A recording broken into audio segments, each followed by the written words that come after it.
அனைவருக்கும் வணக்கம். இன்று உலகம் முழுவதும் கொண்டாடப்படும் சர்வதேச மகளிர் தினம் என்ற இந்த சிறப்பான நாளில் மனித உரிமை கழகம் தர்மபுரி சார்பாக அனைத்து பெண்களுக்கும் இனிய மகளிர் தின நல்வாழ்த்துக்களை தெரிவித்துக் கொள்கிறோம்.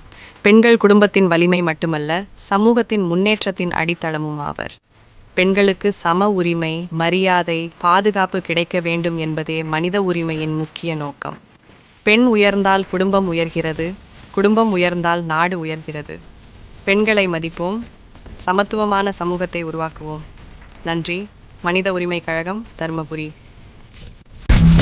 ஏறு ஏறு ஏறு நெஞ்சில் பள்ளி